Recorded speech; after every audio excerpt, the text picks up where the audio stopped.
Bom dia a todos, paz do Senhor. Estamos iniciando mais uma escola bíblica dominical da Igreja Presbiteriana de Açucena e eu gostaria, nesta manhã, depois de ouvir este louvor do Grupo Logos, Mão no Arado, de certa forma enfatiza o tema que nós vamos tratar nesta manhã. E eu gostaria de convidar você a orar comigo. Pai de amor, obrigado por tua misericórdia em nossas vidas, obrigado por esse dia, mais um dia que fez o Senhor, por isso nós nos alegramos nele. Te agradecemos, ó Deus, porque graças à tua bondade, à tua fidelidade, à tua graça que é tão abundante, à tua graça que é tão perfeita, e ao amor tão perfeito do Senhor sobre as nossas vidas é que estamos de pé diante das lutas e provações que têm nos acometido. Que o Senhor nos capacite, ó Deus, a cada dia mais compreender a Tua Palavra e aplicá-la aos nossos corações. Que o Teu Espírito Santo nos dê capacidade, compreensão e nos ajude e nos faça, Senhor, cada vez mais ser parecidos com Jesus, porque é isso que significa ser discípulo dele. Nós possamos, em nome de Jesus, pelas Tuas misericórdias, ó Pai, ser cada vez mais transformados pelo Senhor, que a Tua Palavra fala aos nossos corações nessa manhã. Amém. O preço do discipulado. Esse é o estudo que eu vou ministrar nesta manhã. Gostaria de convidar você, então, a abrir a sua Bíblia junto comigo. No texto em que nós nos basearemos desta mensagem, Evangelho segundo escreveu Lucas, capítulo 9, Faremos a leitura do versículo 57 ao 62. Então, deixa a sua Bíblia aí aberta para acompanhar, pois nós estaremos sempre mencionando o texto. O preço do discipulado. Lucas, Evangelho segundo Lucas, capítulo 9, versículo 57. Indo eles caminho fora, alguém lhe disse: Seguir-te-ei para onde quer que fores. Mas Jesus lhe respondeu: As raposas têm seus covis e as aves do céu ninhos, mas o Filho do Homem não tem onde reclinar a cabeça. A outro disse Jesus: Segue-me. Ele, porém, respondeu: Permite-me ir primeiro sepultar meu pai. Mas Jesus insistiu: Deixe aos mortos sepultar os seus próprios mortos. Tu, porém, vai e prega o reino de Deus. Outro lhe disse: Seguir-te-ei, Senhor, mas deixa-me primeiro despedir-me dos de casa. Mas Jesus lhe replicou: Ninguém que, tendo posto a mão no arado, olha para trás, é apto para o reino de Deus.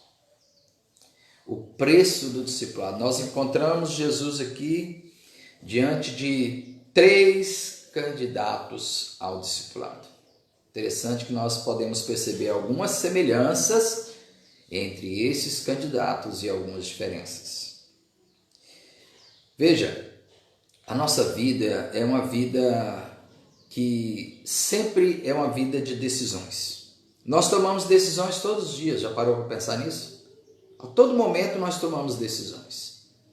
De fato, temos a livre agência de decidir algumas coisas da nossa vida. Por exemplo, hoje de manhã você acordou e decidiu qual camisa você iria vestir, ou qual sapato você iria vestir, calçar. Caso você fosse sair de casa, você talvez tivesse que optar entre ir a pé, de bicicleta, de ônibus ou de carro. Algumas pessoas não têm opção, é verdade, não tem opção de qual sandália ou sapato escolher, porque às vezes tem só um, nós sabemos disso. Mas talvez nessa manhã você optou em tomar um café, apenas um café preto, talvez com leite, para quem gosta, coisas desse tipo. Mas algumas outras decisões, elas são mais sérias do que simplesmente escolher o que comer, ou o que vestir, ou aonde ir. Algumas decisões precisam de reflexões para não cometermos erros. Por exemplo, qual carreira seguir, com quem me casar, isso é extremamente importante. Quantos filhos teremos, aí porque é uma decisão que não pode ser tomada sozinha, não é? Contudo, apesar dessas coisas serem extremamente importantes e que necessita de grande reflexão, de pensamento, de meditação a respeito de que tomar, existem decisões ainda muito mais importantes que essa. E com certeza a mais importante decisão da vida de uma pessoa refere-se à sua decisão da vida espiritual. Sim, a sua decisão na vida espiritual, que é a mais importante da decisão de qualquer ser humano. Até porque ela depende dessa decisão, depende o nosso destino eterno. Você já parou para pensar nisso? O destino eterno está aí ligado a essa decisão espiritual. Mas, obviamente, nós sabemos que essa decisão também não depende apenas do ser humano. Ele precisa do poder de Deus, do agir de Deus, da graça de Deus, da misericórdia de Deus, do poder do Espírito Santo na vida do homem. Entretanto, ao homem é chamado a tomar uma decisão. E a verdadeira decisão, e a mais importante, com certeza, para nós, é seguir a Jesus. Todo cristão tem que ter isso em mente. Seguir a Jesus é a decisão mais importante em toda a vida. Uma decisão muito séria. Será que nós conhecemos realmente Por isso o título da mensagem é o preço do discipulado. Você já parou para pensar o preço do discipulado? Nós de fato nós conhecemos o que significa seguir a Jesus. É algo muito sério, meus irmãos. Seguir a Jesus não é uma aventura fortuita, não é uma coisa simples, é na verdade um empreendimento para a vida toda. E ela, de fato, seguir Jesus é algo extremamente sério, uma decisão muito séria que tem que ser tomada com toda a nossa alma, com todo o nosso ser. E tem que ser bem calculado. O próprio Jesus, certa vez, ele disse que qual é o homem que vai construir? Ele primeiro não calcula com quantos de material ele poderá construir, porque ele pode depois ser até envergonhado por não conseguir acabar essa construção. Certamente, Jesus se referia muito mais, não estava falando de construção em si, mas ele estava falando de forma ilustrativa a respeito da decisão eterna de seguir a Ele, de ser seu discípulo. E aqui nós encontramos 3 homens que vão ser confrontados com este chamado. O chamado para ser não apenas um seguidor de longe, não apenas um simpatizante, não apenas alguém que admira, não apenas um admirador de Jesus, mas um discípulo. Alguém que realmente está disposto a ter Jesus como seu Senhor, não apenas como talvez alguém que pudesse lhe dar as coisas, lhe conceder alguns benefícios, mas não alguém que seria o Senhor da sua vida. Ser discípulo de Jesus é reconhecer Jesus como Senhor, como dono, se vendo como servo dele. E é isso que Jesus vai chamar. E aí a pergunta é: será que nós sabemos de fato se estamos seguindo Jesus ou nós estamos inventando desculpas para não segui-lo? Será que existem autoridades maiores sobre as nossas vidas ou valores mais importantes sobre as nossas vidas? O texto que lemos, meus irmãos, apresenta aí diálogos de Jesus com 3 candidatos, como nós mencionamos, a esse discipulado. E qual o preço é apresentado pelo Senhor Jesus para cada um desses discípulos? É interessante. Vamos voltar ao texto para examinarmos o primeiro candidato. Veja, versículo 57. Não deixe a sua Bíblia fechada. Indo eles caminho fora. É importante observarmos as palavras. Indo eles caminho fora. Preste atenção, eles não estavam na cidade, em nenhuma aldeia, eles estavam no caminho fora. Estavam em alguma estrada, no campo, naquelas caminhadas que Jesus fazia e seguido ali por multidões, pessoas seguiam e de repente naquele caminho ali fora, no meio da estrada, alguém lhe disse: seguidei para onde quer que fores. É interessante que lá em Mateus 8, a partir do versículo 18, o texto paralelo vai nos mostrar que este candidato era um escriba. Sim, lá em Mateus 8, 18 vai dizer que era um escriba, este que se colocou diante de Jesus e disse: seguir-te-ei para onde quer que fores. Essas foram as palavras dele. Mas interessante que a resposta de Jesus vai mostrar muito mais a respeito deste homem do que a sua própria palavra, ou a palavra deste homem, ou o seu empenho, sua disposição em seguir Jesus. Jesus respondeu: as raposas têm seus covis e as aves do céu ninhos. Interessante nós mencionarmos aqui, só para mencionar um negócio. Tem uma versão inglesa que diz: as aves do céu têm seus poleiros. Interessante que Kenneth Bailey, ele até afirma que essa tradução talvez seja até uma versão melhor, porque as aves do céu de fato fazem ninhos, mas elas não têm ninho o ano inteiro. Elas fazem quando vai chocar ovos, ou botar ovos chocar, mas agora poleiro todas as aves têm. Então talvez a menção de poleiro, a tradução de poleiro fosse melhor. Mas continuemos. Mas o Filho do Homem não tem onde reclinar a cabeça. Agora, por que Jesus respondeu dessa forma para esse candidato? Bom, primeiramente a gente sabe que o candidato era um discípulo. À luz de Mateus, do evangelista Mateus, nós sabemos que ele era um escriba.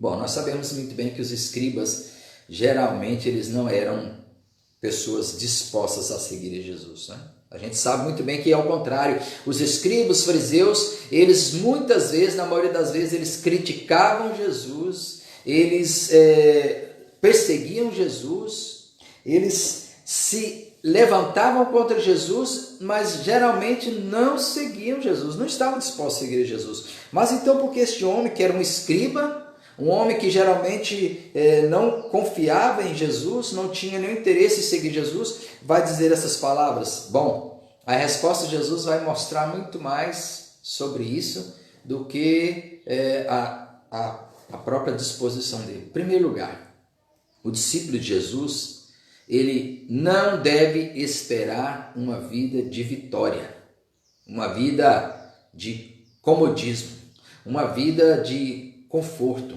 uma vida de prosperidade financeira, uma vida de riquezas, mas sim uma vida de rejeição. Exatamente, uma vida de rejeição.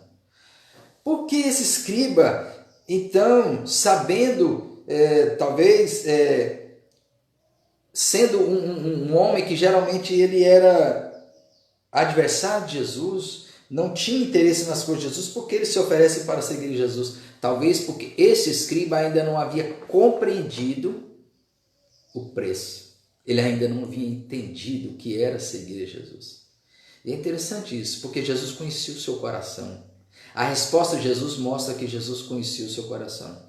E veja só, a visão do judeu do século I era uma visão da seguinte forma.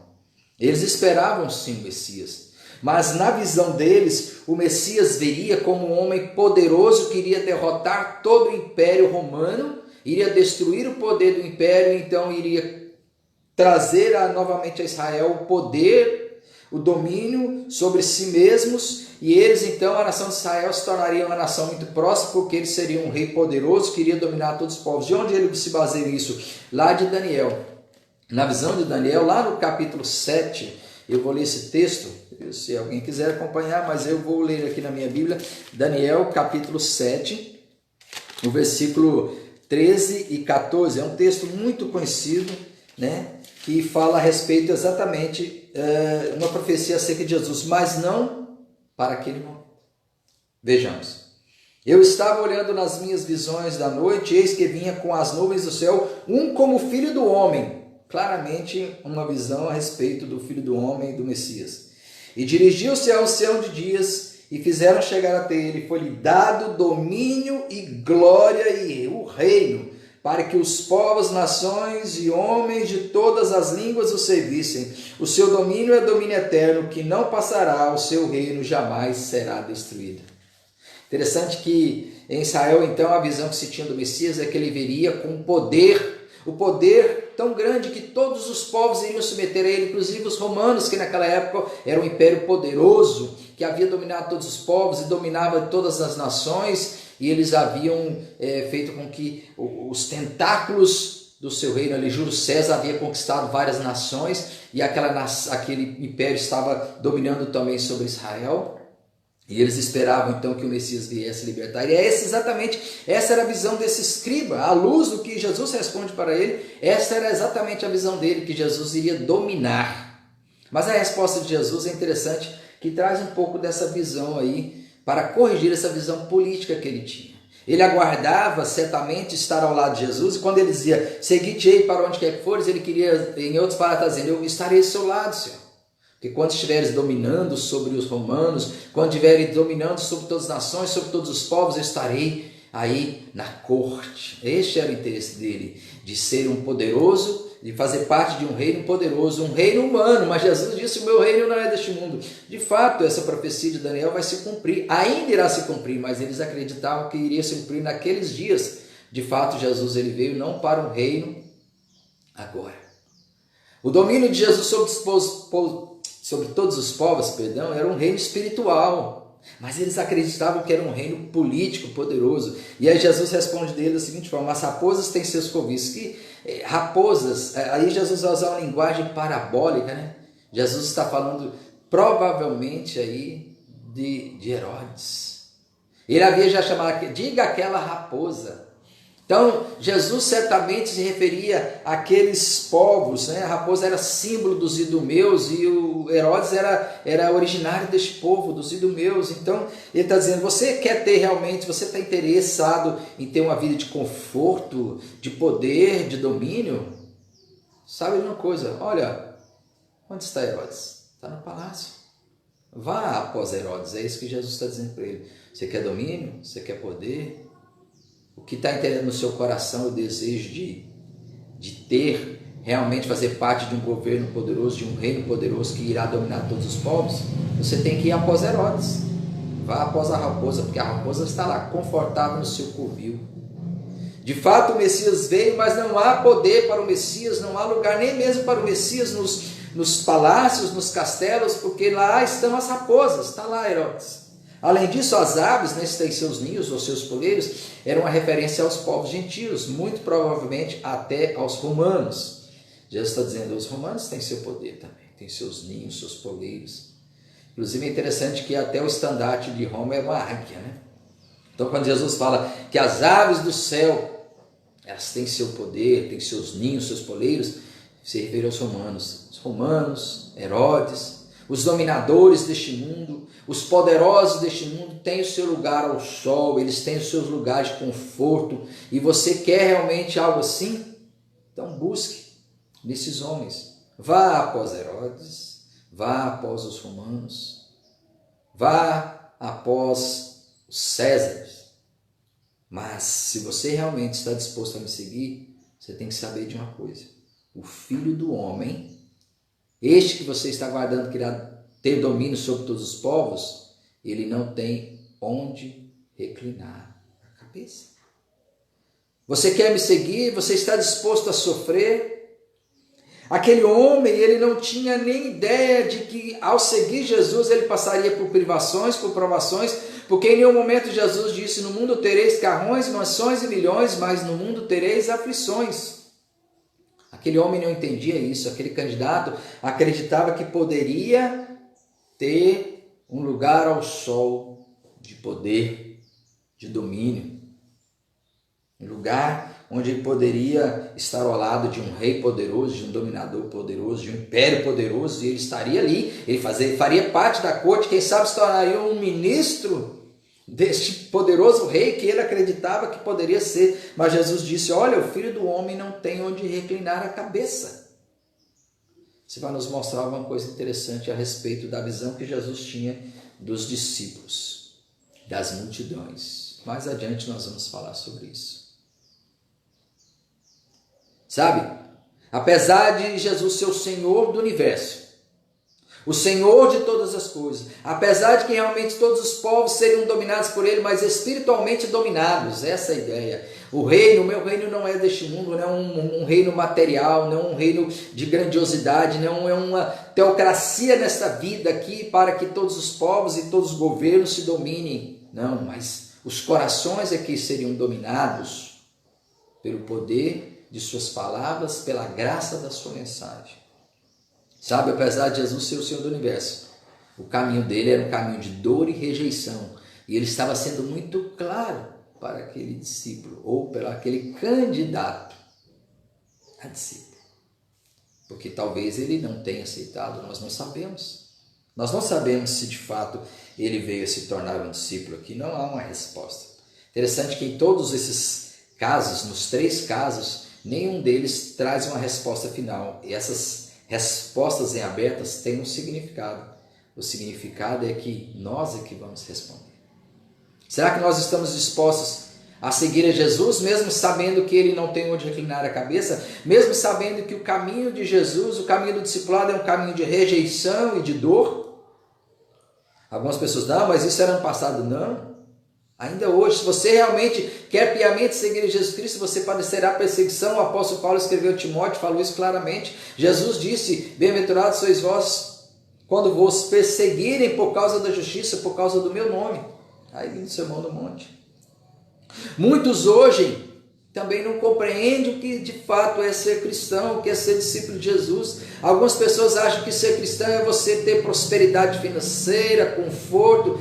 Eu seguirei Jesus porque as promessas que estão sendo feitas hoje é venha para o Evangelho e você terá uma vida próspera. Eu profetizo prosperidade para a nossa nação, para nós. Alguns pregadores dizem, eles acreditam que Jesus, o Evangelho na verdade é isso, é algo palpável que você pode ter, pode segurar nas suas mãos. uma vida de conforto, de tranquilidade. Jesus em um momento disse que seguir a ele seria uma vida de conforto, de tranquilidade. Nós não conhecemos muito bem o que é ser perseguido, porque vivemos em um país em que qualquer um pode se dizer evangélico. Eu disse isso há pouco tempo atrás. Até mesmo uma mulher que disse o seguinte, ela disse que era evangélica, seguia Jesus. E aí o repórter perguntou, mas qual é a sua profissão? Eu sou atriz de filme pornô. Quer dizer, na visão dela, ela poderia continuar vivendo uma vida de prostituição, de promiscuidade e ser discípula de Jesus, porque ela não compreendia o preço do evangelho. Ela não estava disposta a renunciar à sua vida. E muitos têm vida assim. Então, num ambiente assim, as pessoas não têm nem a ideia de que realmente é ser discípulo de Jesus. Por isso, há muitos... Hoje nós falamos de 40 milhões de evangélicos no Brasil, mas quantos de fato são discípulos? Quantos realmente estão dispostos a ver uma vida de privação?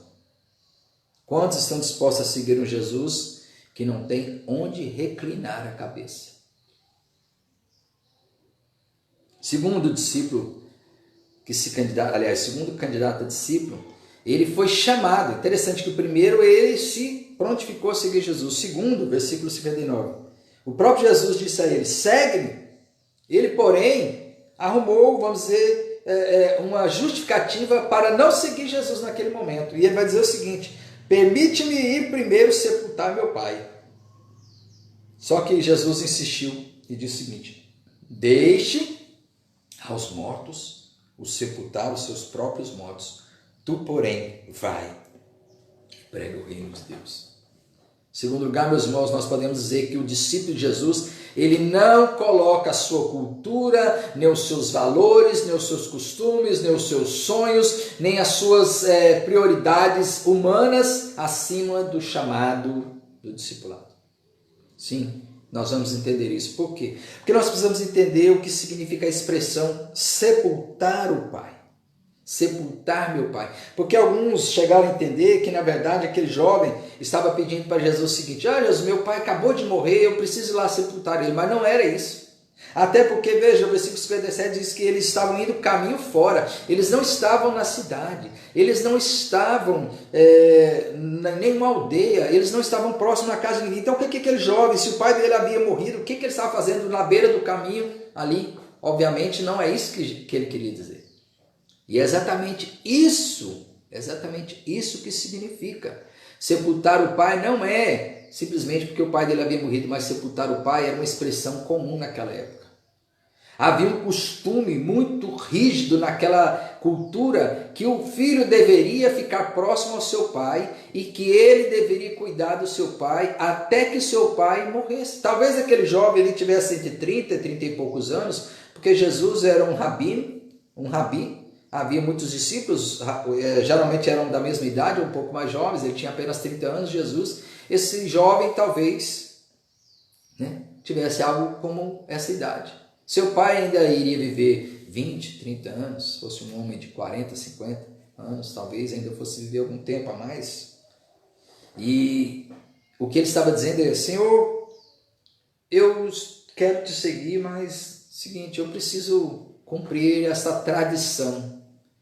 Eu preciso ainda estar cumprindo este valor que é tão forte na nossa cultura. Eu preciso cuidar do meu pai, morar ao lado do meu pai, estar com ele, porque aí eu vou sepultar. E depois que eu sepultar o meu pai, eu então vou te seguir. Ou seja, quem sabe daqui 10, 15, 20 anos, ele não sabia que daqui a algumas semanas Jesus iria para a cruz. E ele estava ali regimentando discípulos para que esses discípulos pudessem segui-lo. E pudessem segui-lo naquele momento. Não quando eles se dispusessem, mas naquele momento era imediato. Jesus estava querendo dizer para ele, você não pode colocar a sua cultura, os seus costumes, seus valores acima do chamado. Veja, e Jesus disse, deixa aos mortos, ou seja, Que os mortos, que estão mortos espiritualmente, que não querem me seguir, que não têm desejo de me seguir, que eles já estão mortos espiritualmente mesmo, eles não querem seguir o caminho, a verdade, a vida, eles não querem seguir a vida. E os mortos que cuidem dos seus próprios mortos, você não. Vai e prega o reino de Deus. Era uma ordem, era um chamado, era na verdade um chamado irresistível. Jesus estava chamando, você tem que agora deixar tudo para trás. Sabe, naquela nação, naquela época, no século I, este costume era muito forte. Os filhos tinham de, por tradição, ficar ao lado do pai, ou próximo ao pai, e enterrar os seus mortos. Era muito comum, até mesmo pessoas idosas dizerem, quando tinha um relacionamento muito bom com outra pessoa, que talvez não fosse seu filho, eles diziam, até uma expressão que eles usavam na época, né? Kenneth Bailey fala isso, você vai me sepultar. Era uma maneira de dizer, eu tenho um carinho tão grande por você que você vai ser um daqueles que irão cuidar de mim até na minha velhice, para que eu então seja sepultado. Era algo muito forte. Mas sabe o que Jesus está querendo mostrar? Que a autoridade dele, de Jesus, é maior do que qualquer exigência ou tradição cultural. Porque nós não podemos permitir que as tradições, os valores, as regras humanas, até mesmo os nossos sonhos, as prioridades que às vezes nós colocamos como sendo muito melhor, muito mais importantes, venham impedir-nos de cumprir o discipulado e mais de pregar o reino de Deus. Às vezes nós permitimos que tradições, valores são mais importantes até mesmo do que seguir Jesus. Sabe aquela história que muitas pessoas falam assim, eu nasci na religião do meu pai, eu nasci na vida, nos caminhos do meu pai, eu não vou abandonar a religião da minha família, não vou deixar de seguir a religião da minha família. E aí preferem não seguir Jesus para que mantenha toda a tradição. Por isso que eu digo, geralmente eu digo que você quer conhecer realmente verdadeiros discípulos fiéis a Jesus, você tem que dar uma olhada para a igreja perseguida, por exemplo, no mundo muçulmano. Lá quando um jovem, presta atenção, quando o jovem se converte no mundo muçulmano, ele se converte de verdade. Você tem a certeza de que ele é um discípulo de Jesus, porque ele compreendeu o evangelho. Porque quando ele abandona a religião, né, de Alá, o islamismo, para seguir Jesus, muitas vezes ele perde o emprego, porque os patrões são muçulmanos, então ele será considerado um traidor, então ele é expulso do emprego, perde o emprego. Se ele é universitário, de repente os professores, reitores da universidade também o expulsam da universidade, porque ele traiu a religião do povo, e muitas vezes até os pais o expulsam de casa, porque ele traiu a tradição, a cultura, a religião da família. E aí ele é expulso. Isso de fato é um verdadeiro discípulo de Jesus, porque ele entendeu que servir a Jesus é a coisa mais importante. Então ele está disposto a sofrer esse tipo de perseguição. Em muitos casos, eles até são mortos por parentes. Tios, primos, às vezes prendem, torturam, tentam fazer voltar atrás. Isso acontece hoje. Sabe, nós não experimentamos nada disso aqui no Brasil. A única coisa que às vezes a gente experimenta é quando alguém se converte, aí recebe uma crítica dos colegas da universidade, é zombado, porque ele agora é um crente, não faz mais parte das festinhas, das baladas, das festas, e aí ele sofre algum tipo de zombaria por causa disso, mas é uma perseguição pequena. Apesar de que é desagradável, muitos jovens às vezes têm o temor de seguir a Jesus porque ele vai ser zombado pelos colegas da universidade, ele não vai participar mais das baladas, das festinhas, das rodinhas de bebida, de drogas, e aí ele sofre um tipo de zombaria, ou seja, ele deixa de lado as tradições. É isso que Jesus está falando, que ele não pode colocar nada, nenhuma tradição acima, nenhuma tradição acima.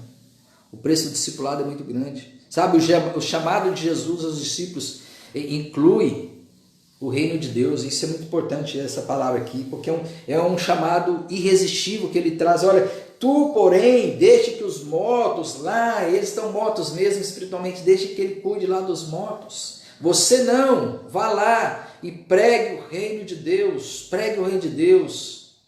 faça com que a minha vontade seja cumprida. Faça com que eles conheçam verdadeiramente o meu reino. O reino verdadeiro, que é um reino espiritual. Deixe as tradições de lado. As tradições, os costumes, os valores, as preocupações mundanas. elas muitas vezes podem sufocar. Lembra da parábola do semeador? Jesus disse assim: algumas das sementes caíram em terreno pedregoso, e aí aquelas pedras começou a crescer, mas rapidamente elas não tiveram muita raiz, né? Isso é por causa do quê? Por causa das coisas que não teve raiz, então não teve estrutura. Mas algumas caíram entre os espinhos. E aí elas cresceram também, mas os espinhos sufocaram, ou seja, as preocupações deste mundo, as riquezas, as alegrias deste mundo, né? Alegria entre aspas, os prazeres deste mundo, toda a promiscuidade desse mundo, às vezes seduz a pessoa e ela prefere continuar presa a essas coisas. Esse jovem estava arrumando uma desculpa para não seguir Jesus. A desculpa é: eu preciso ficar na casa do meu pai até ele morrer, mas ele não sabia que poucos dias ali depois, algumas semanas depois, Jesus estaria partindo deste mundo e entregando ali aos seus discípulos o comando do seu povo, do seu corpo, para que eles continuassem a mensagem do Evangelho por meio da igreja que iria nascer, por meio de Pedro, Tiago, João, todos aqueles que vieram depois dele. Mas aquele jovem, ele arrumava suas desculpas. Jesus disse: não, o meu chamado tem que estar acima de tudo isso. Terceiro lugar, terceiro jovem, está no versículo 61, terceiro candidato, né? Eu digo jovem porque imaginamos que seja jovem esse discípulo. Outro lhe disse, mais um que se prontificou a seguir Jesus, como o primeiro. Outro lhe disse: segui-te-ei, Senhor, mas deixa-me primeiro despedir-me dos de casa.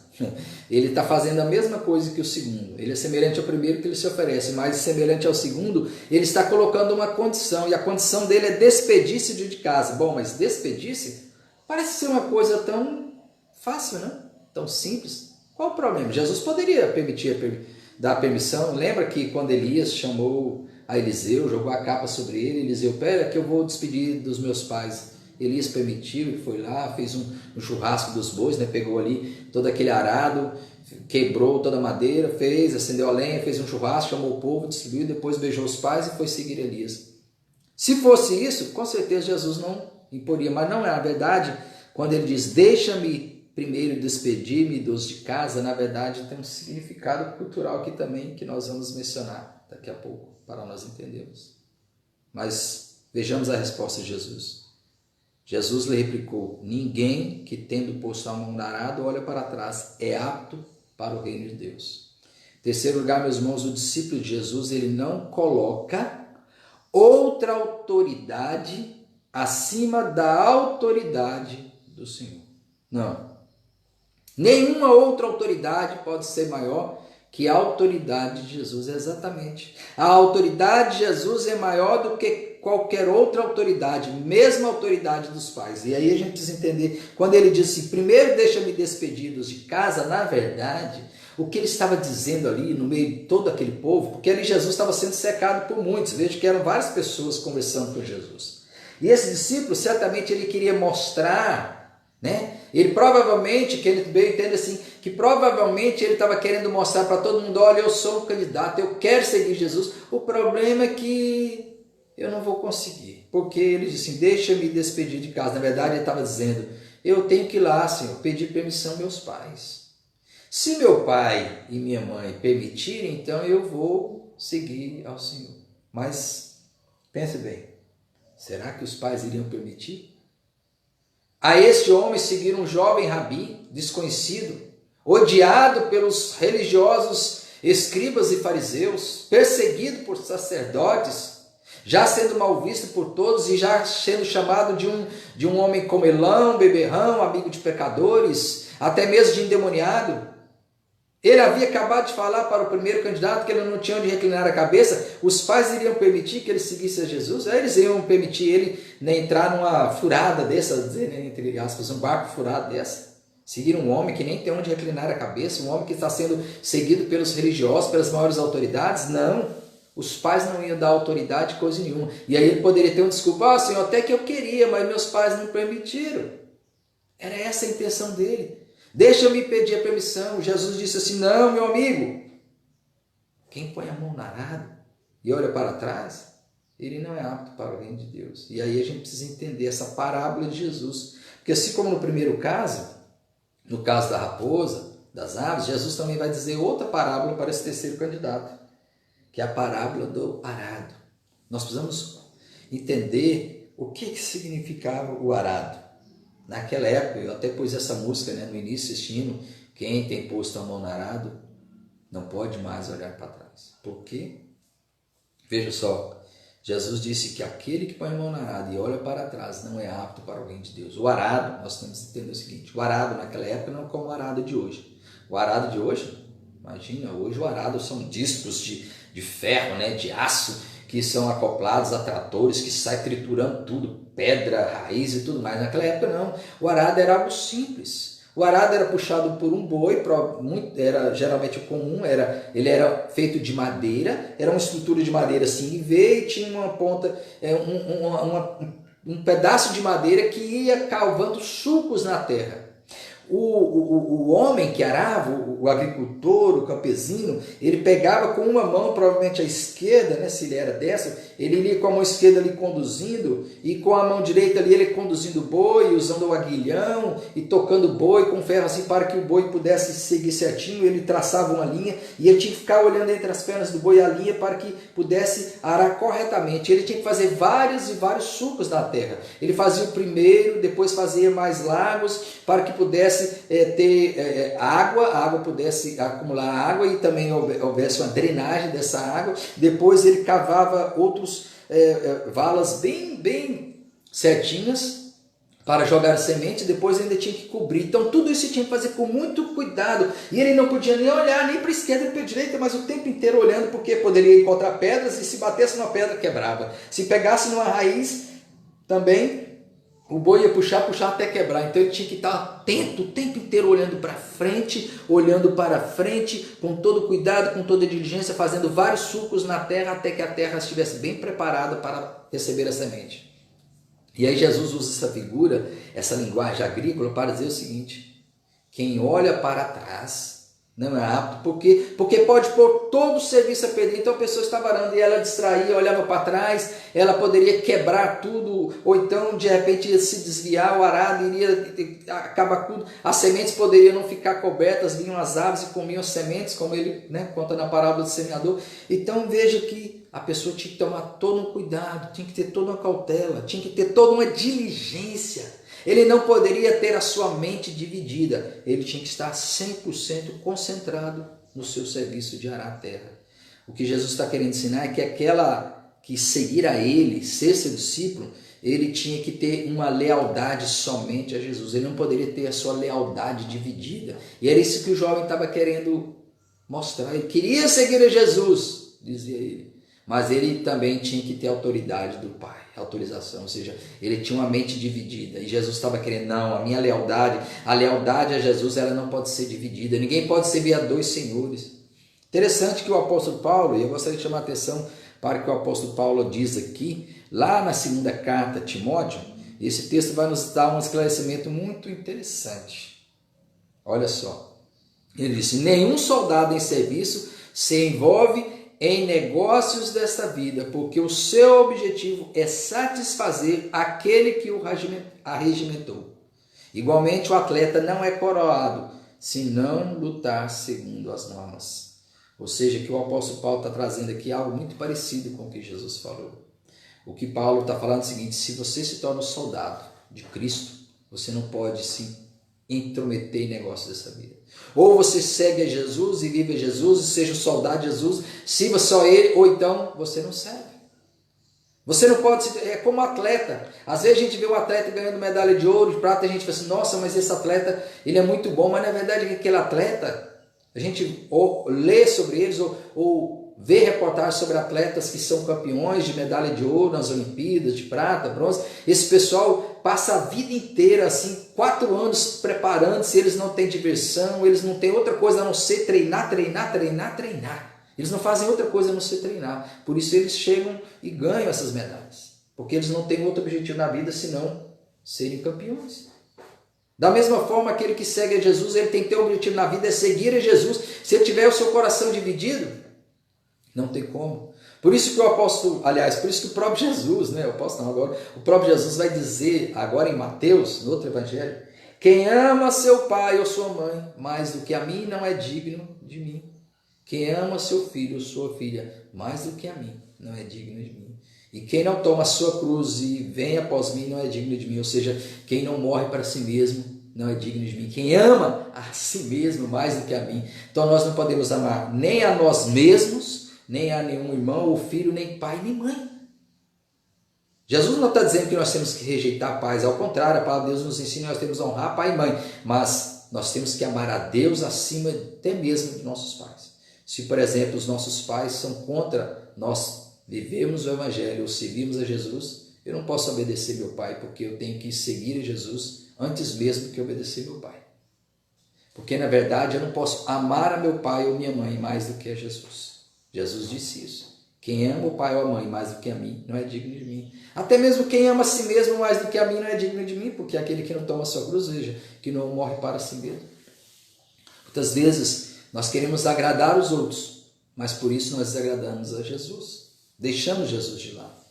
Lembra que eu falei dos muçulmanos? Muitas vezes os muçulmanos eles são perseguidos pelos próprios pais. Eles são rejeitados pelos próprios pais. Ex-muçulmanos que se convertem a Jesus. Por quê? Porque eles têm que amar mais a Jesus. Eles amam mais a Jesus, estão dispostos até mesmo a ser abandonados pela família. Porque eles têm Jesus em primeiro lugar. Mas quando a gente olha para uma nação como o Brasil, que é onde há 40 milhões de evangélicos, será que há mesmo 40 milhões de discípulos? Eu chamo a atenção para o seguinte. Às vezes a gente pensa assim que Jesus ele fazia de tudo para ter o maior número de discípulos possíveis, né? Mas Jesus não fazia isso. Às vezes a gente se engana. Jesus ele deixava muito claro, ele deixava claro que ser discípulo dele não era uma coisa simples. Ao primeiro ele disse, olha, o Filho do Homem não tem onde inclinar a cabeça. Ao segundo ele disse, deixe os mortos enterrar seus próprios mortos. Não precisa se preocupar com tradições, isso não é mais importante do que me seguir. E ao outro ele disse, você precisa ser fiel a mim, em primeiro lugar. Até mesmo fiel, muito mais fiel a mim do que a seu pai, ou qualquer outra autoridade. Nenhuma outra autoridade pode ser maior do que a minha autoridade. Seguir a Jesus exige diligência. Sabe? Como arar a terra, você não pode olhar para o lado, não pode olhar para trás. Não pode olhar para outros dominadores ou outras autoridades. A autoridade de Jesus tem que ser a maior e única autoridade sobre as nossas vidas.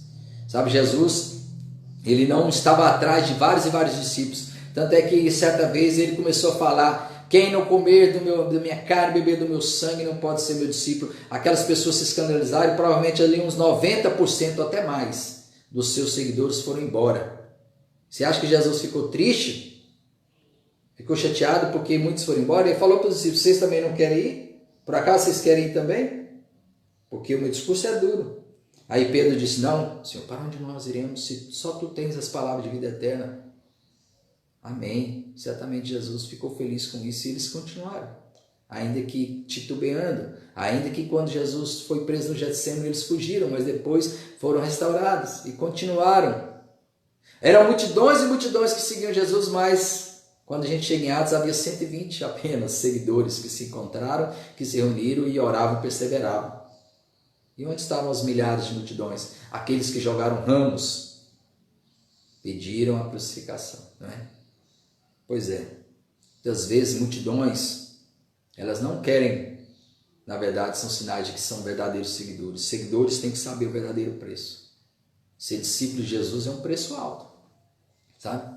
Quando nos atentamos para o chamado ao discipulado de Jesus, nós percebemos que a decisão de ser um verdadeiro discípulo não é uma tarefa assim tão simples, que pode ser tomada assim de ponta e pensada, né? De pronto, assim, pensada e refletida, não. Seguir a Cristo, com certeza, é a mais importante de todas as decisões que temos de tomar nessa nossa curta vida na Terra. É uma decisão que exige reflexão e fé, e claro, dependência total do Espírito Santo, porque só o Espírito Santo é que vai nos levar a isso. Não obstante tudo isso, nós não podemos criar desculpas, né? Ou fugir do seu chamado. Sua maravilhosa graça ela é mais do que suficiente para nos manter de pé, para irmos em frente, mesmo limitado como somos. Nós somos agentes do reino de Deus. E eu gostaria de trazer 3 aplicações para concluirmos essa mensagem nesta manhã. Primeira, Você está disposto a seguir a Jesus, mesmo sabendo que é um caminho de dor? Pense nisso. Você está disposto a seguir a Jesus, mesmo sabendo que é um caminho de dor, de privações, mesmo sabendo que você pode sofrer, você vai ser ignorado, você vai ser zombado, você vai ser muitas vezes ridicularizado, tido como fanático, que pode passar por lutas e provações, que você pode ser rejeitado pela sociedade, pelos seus amigos, pela sua turminha, entre os colegas de trabalho, da universidade, até mesmo na família. Nós não sofremos esse tipo de rejeição na família aqui, né? Porque as nossas famílias tradicionalmente são cristãs.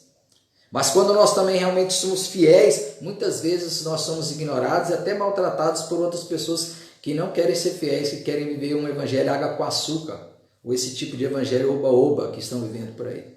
Você está disposto a ser tido como alguém diferentão, rejeitado, viver no ostracismo?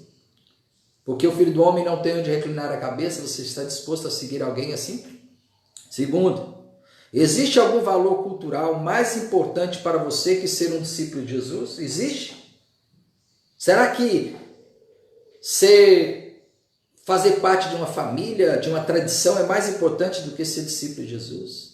Será que cumprir os votos dos pais, as tradições familiares dos pais, ou as tradições até religiosas dos pais é mais importante? Ser rico, ser famoso, ser feliz a qualquer preço é mais importante do que seguir Jesus? Será que é para você, para mim? Ser rico, poderoso, famoso é mais importante?